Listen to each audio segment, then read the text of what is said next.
இங்க நம்ம மாண்புமிகு உறுப்பினர் கேக்குறாரு, இந்த வண்டல் மண் எங்க பாகிஸ்தானுக்கா போகுதுன்னு.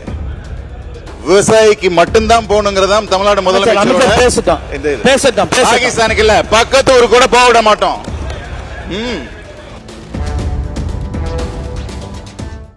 வண்டல் மண் எடுக்கலாம் என்று அனுமதி வழங்கப்படுகிறது. ஒரு ஏரியில் ஒரு ஜேசிபி வச்சு இட்டாச்சி வச்சு எடுக்கும்போது அதில் வண்டல் மண்ணும் வருகிறது, கூட சேர்ந்து நுரம்பும் வருகிறது. அந்த நுரம்பை பார்க்கின்ற போது அந்த வண்டியில் வண்டல் மண் இல்லை, நுரம்பு எடுத்து செல்கின்ற வண்டி அன்னைக்கு பிடிக்கப்படுகிறது. அது ஒன்று. இன்னொன்று, அதிலே தொலை தூரத்தில் இருக்கின்ற ஏரியிலிருந்து ஒரு யூனிட் கொண்ட டிராக்டர் டிப்பரில் கொண்டு வந்தோம் என்றால் அதிக நேரமாகிறது. அதற்காக 2 யூனிட் வண்டி 4 யூனிட் வண்டியில் ஏற்றுகின்ற போது அதற்கும் அனுமதி இல்லை. டிராக்டர்ல மட்டும்தான் எடுக்கணும்னு அனுமதி இருக்கு. ஆகவே அரசு இதை விவசாய பெருமக்களுக்காக சம்பந்தப்பட்ட அமைச்சர்கள் 2 பேர்ல கலந்து பேசிட்டு தீர்வு சொல்றேன்னு சொல்லிட்டாங்க. மாண்புமிகு உறுப்பினர் ராமணி அவர்கள். மாண்புமிகு OS மணியன் அண்ணன் குறிப்பிட்டது போல கடந்த 2 மாதத்திற்கு முன்னாலே மே மாதம் சேலம் மாவட்டத்தில் தொடர்ந்து 3-4 நாட்கள் தொடர்ந்து மழை பெய்தது.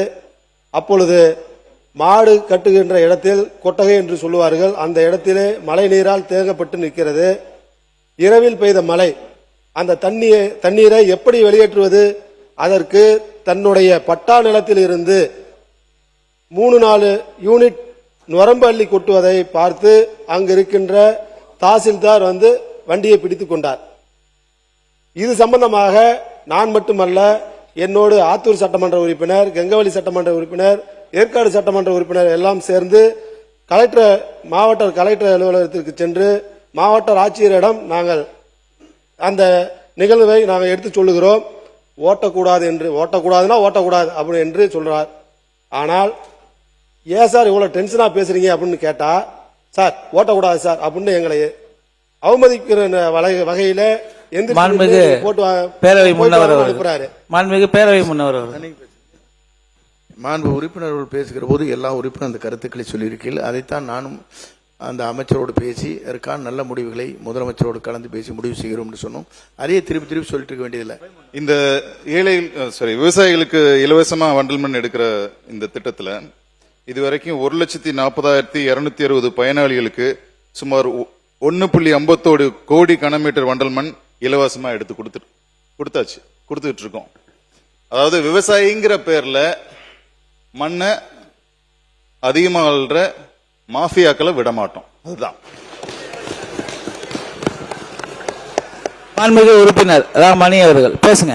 மாண்புமிகு அந்த சப்ஜெக்டை விட்டுட்டு நீங்க மத்தத பேசுங்க. இல்ல அதுக்கு பதில் கொடுத்துட்டாங்க. ஒரு விளக்கம், எங்களுடைய பட்டா நிலத்தில் 4 யூனிட் அதுக்கு ஆய்வு பண்ணி அவங்க கொடுக்கறோம்னு சொல்லிட்டாங்க. அடுத்த விஷயத்துக்கு வாங்க. இல்ல அவர் பேசிட்டு நீங்க உட்காருங்க. வாய்ப்பு பின்னாடி கொடுக்கற உட்காருங்க. மாண்புமிகு உறுப்பினர் உட்காருங்க, அவர் பேசிட்டோம். இல்ல வெயிட் பண்ணுங்க, உட்காருங்க. மாண்புமிகு உறுப்பினர் நீங்க பேசுங்க. மாண்புமிகு அமைச்சர் அவர்களே, இங்க நம்ம மாண்புமிகு உறுப்பினர் கேக்குறாரு, இந்த வண்டல் மண் எங்க பாகிஸ்தானுக்கா போகுதுன்னு.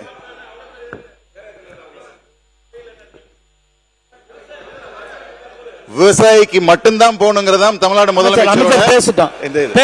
பாகிஸ்தானுக்கு இல்ல, பக்கத்து ஊருக்கு கூட போக விட மாட்டோம். திருடிட்டு போக விட மாட்டோம். அமைச்சர் பேசுறாரு, நீங்க உட்காருங்க. இல்ல பாத்துக்கிட்டு தான் இருக்கிறேன். உட்காருங்க. இன்னும் 6 பேர் பேச வேண்டியது இருக்குது. உட்காரலானே. இல்ல நீங்க எப்ப வந்தாலும் பாயிண்ட் ஆஃப் ஆர்டர் தான் கேக்குறீங்க. மாண்புமிகு உறுப்பினர் வெயிட் பண்ணுங்க. மாண்புமிகு உறுப்பினர் பேசுங்க. மாண்புமிகு உறுப்பினர் மணி. மாண்புமிகு அமைச்சர் அவர்கள். மாண்புமிகு பேரவைத் தலைவர் அவர்களே, நம்ம சொல்றது மாப்பிள்ளை என்கின்ற அவை குறிப்பிலிருந்து நீக்கப்படுகிறது. மாண்புமிகு அமைச்சர் நீங்க பேசலாம். நம்ம சொல்றது விவசாயிங்கிற பேர்ல, விவசாயிகளுக்காக தான் இந்த திட்டமே. பட் விவசாயிங்கிற பேர்ல அதிகமா அள்ளுறது, அதை தான் நம்ம அரசு நடவடிக்கை எடுத்து தவிர்க்குது.